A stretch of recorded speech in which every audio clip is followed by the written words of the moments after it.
السلام عليكم ورحمة الله وبركاته. الحمد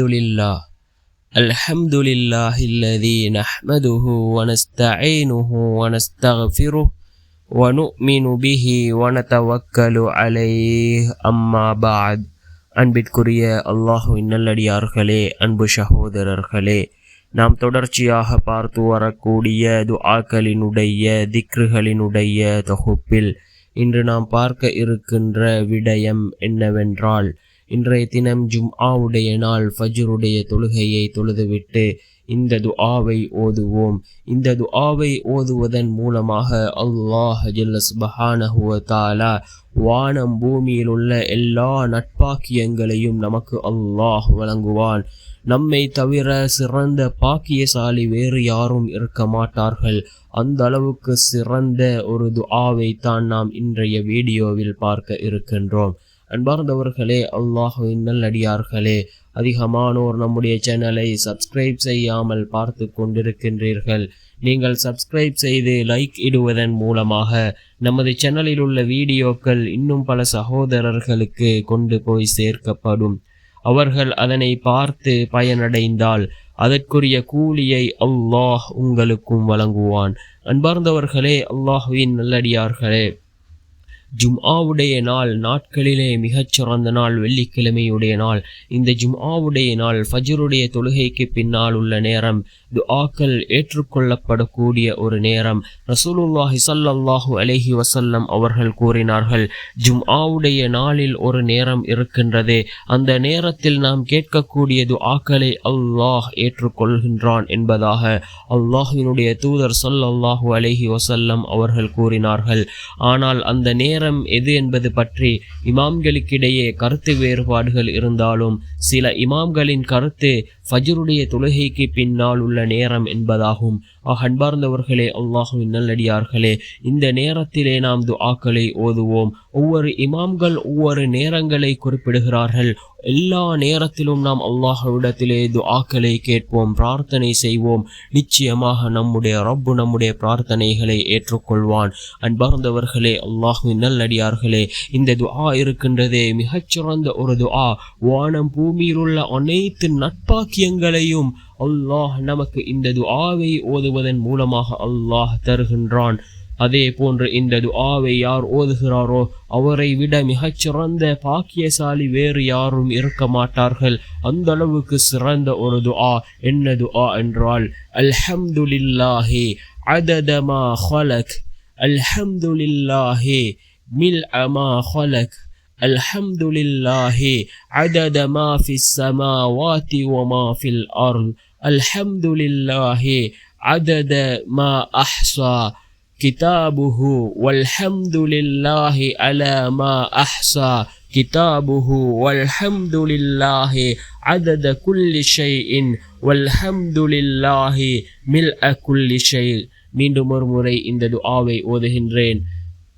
அல்ஹம்துலில்லாஹி அதத மா ஹலக், அல்ஹம்துலில்லாஹி மில்அ மா ஹலக், அல்ஹம்துலில்லாஹி عدد ما في السماوات وما في الأرض، الحمد لله عدد ما أحصى كتابه والحمد لله على ما أحصى كتابه والحمد لله عدد كل شيء வல்ஹம்துலில்லாஹி மில்அ குல்லி ஷை என்று வரக்கூடிய இந்த துஆ மிக முக்கியமான ஒரு துஆ. அதே போன்று இந்த துஆ இன்னும் ஒரு விதத்தில் வந்திருக்கின்றது. அதாவது அல்ஹம்துலில்லாஹ் என்று வரக்கூடிய ஒவ்வொரு இடத்திலும் சுப்ஹானல்லாஹ் என்று வரக்கூடியதாகவும் இந்த துஆ இருக்கின்றது. உதாரணமாக அல்ஹம்துலில்லாஹி அதத மா ஹலக் என்று வரக்கூடிய அந்த இடத்தில் சுப்ஹானல்லாஹி அதத மா ஹலக் என்று வரக்கூடியதாகவும் இருக்கின்றது. எந்த துஆவை ஓதினாலும் சரி மிகச்சிறந்த துஆவாக இந்த துஆ இருந்து கொண்டிருக்கின்றது. நாம் ஃபஜ்ருடைய தொழுகையை தொழுதுவிட்டு ஒரு தடவை இந்த துஆவை ஓதுவோம். நிச்சயமாக அல்லாஹ் ஜல்ல சுப்ஹானஹு வ தஆலா இந்த துஆவின் மூலமாக வானம் பூமியில் உள்ள அனைத்து நட்பாக்கியங்களையும் அல்லாஹ் நம்மிடத்திலே கொண்டு வந்து சேர்ப்பான். அன்பார்ந்த சகோதரர்களே, அல்லாஹுவின் நல்லடியார்களே, நாட்களிலே மிகச்சிறந்த நாள் இந்த ஜும்ஆவுடைய நாள், வெள்ளிக்கிழமை. இந்த நாளிலே அதிகமான நல்லமல்களை ரசூலுல்லாஹி ஸல்லல்லாஹு அலைஹி வஸல்லம் அவர்கள் செய்திருக்கிறார்கள். இந்த ஜும்ஆவுடைய நாளிலே சூரத்துல் கஹ்ஃபை ஓதுவதை அவர்கள் வளமையாக்கி கொண்டிருக்கிறார்கள். நாமும் சூரத்துல் கஹ்ஃபை ஓதுவோம். சூரத்துல் கஹ்ஃப் ஓதுவது சுன்னத்தாக இருந்து கொண்டிருக்கின்றது.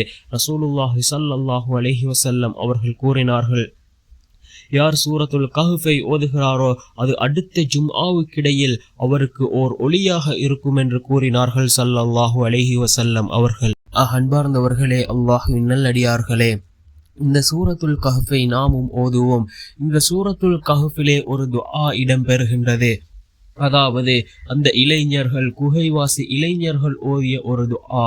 அந்த இளைஞர்கள் இந்த துஆவை ஓதினார்கள். அல்லாஹ் ஜல்ல சுப்ஹானஹு வ தஆலா கிட்டத்தட்ட 313 வருடங்கள் அவர்களை அல்லாஹ் உறங்க வைத்ததாக குர்ஆனில் அல்லாஹ் குறிப்பிடுகின்றான். அன்பார்ந்தவர்களே, அல்லாஹ்வின் நல்லடியார்களே, இந்த சூரத்துல் கஹ்ஃபிலே இடம்பெறக்கூடிய அந்த துஆ தான், ரப்பனா ஆத்தினா மின் லதுன்க ரஹ்மத்தன் வஹய்யிஅ் லனா மின் அம்ரினா ரஷதா. ரப்பனா ஆத்தினா மின் லதுன்க ரஹ்மத்தன் வஹய்யிஅ் லனா மின் அம்ரினா ரஷதா என்று வரக்கூடிய இந்த துஆ கிட்டத்தட்ட 300க்கும் மேற்பட்ட வருடங்கள் அல்லாஹ் அந்த இளைஞர்களை அந்த குகையிலே உறங்க வைத்தான். அல்லாஹ் அந்த இளைஞர்களை பாதுகாத்தான். அன்பார்ந்தவர்களே, அல்லாஹ்வின் நல்லடியார்களே, இந்த சூரத்துல் கஹ்ஃப் ஓதுவது மிகச்சிறந்த ஒரு அமலாக இருந்து கொண்டிருக்கின்றது. அதே போன்று இந்த ஜும்ஆவுடைய நாளில் ரசூலுல்லாஹி ஸல்லல்லாஹு அலைஹி வஸல்லம் அவர்கள் மீது ஸலவாத் சொல்வதும் மிக பெரும் ஒரு அமலாக இருந்து கொண்டிருக்கின்றது. இந்த ஜும்ஆவுடைய நாளில் நாம் கூறக்கூடிய ஸலவாத்துக்கள் ரசூலுல்லாஹி ஸல்லல்லாஹு அலைஹி வஸல்லம் அவர்களுக்கு எடுத்து காண்பிக்கப்படுகின்றது. இந்த ஜும்ஆவுடைய நாளில் நாம் கூறக்கூடிய ஒவ்வொரு ஸலவாத்துக்கும் ஸலவாத்தையும் அல்லாஹ் ரசூலுல்லாஹி ஸல்லல்லாஹு அலைஹி வஸல்லம் அவர்களுக்கு எடுத்து காண்பிக்கின்றான்.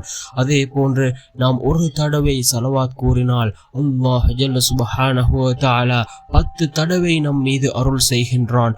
அந்த அளவுக்கு சிறந்ததாக இருந்து கொண்டிருக்கின்றது. நாளை மறுமையுடைய நாளில் ரசூலுல்லாஹி ஸல்லல்லாஹு அலைஹி வஸல்லம் அவர்களின் ஷஃபாஅத் வேண்டுமா, அதிகமாக ரசூலுல்லாஹி ஸல்லல்லாஹு அலைஹி வஸல்லம் அவர்கள் மீது ஸலவாத் கூறுவோம். அதே போன்று அதிகமாக இஸ்திக்ஃபார் செய்வோம். நாம் எந்த அளவுக்கு அதிகமாக இஸ்திக்ஃபார் செய்கின்றோமோ அந்த அளவுக்கு அதிகமாக அல்லாஹ் ஜல்ல சுப்ஹானஹு வ தஆலா நம்முடைய பாவங்களை மன்னிக்கின்றான். நம்முடைய வாழ்க்கையில் உள்ள கஷ்டங்களை அல்லாஹ் நீக்குகின்றான். சிறந்த கண்ணியமான வாழ்க்கையை அல்லாஹ் நமக்கு அமைத்து தருகின்றான். நம்முடைய அனைத்து தேவைகளையும் அல்லாஹ் ஜல்ல சுப்ஹானஹு வ தஆலா இந்த இஸ்திக்ஃபாரின் மூலமாக அல்லாஹ் பூர்த்தி செய்கின்றான். அன்பார்ந்தவர்களே, அல்லாஹ்வின் நல்லடியார்களே, அதிகமாக இஸ்திக்ஃபார் செய்வோம். முன்பின் பாவம் மன்னிக்கப்பட்ட நபி ரசூலுல்லாஹி ஸல்லல்லாஹு அலைஹி வஸல்லம் அவர்கள் ஒவ்வொரு நாளும் 70 முதல் 100 தடவைகள் இஸ்திக்ஃபார் செய்திருக்கிறார்கள். நாம் எந்த அளவுக்கு பாவங்களை செய்து கொண்டிருக்கின்றோம். அன்பார்ந்தவர்களே, நாம் எந்த அளவு அதிகமாக இஸ்திக்ஃபார் செய்ய வேண்டும். வல்ல நாயன் நம் அனைவரின் பாவங்களையும் மன்னித்து உயர்ந்த ஜன்னத்துல் ஃபிர்தௌஸ் என்ற சுவனத்தில் நம் அனைவரையும் ஒன்று சேர்ப்பானாக. ஆமீன்.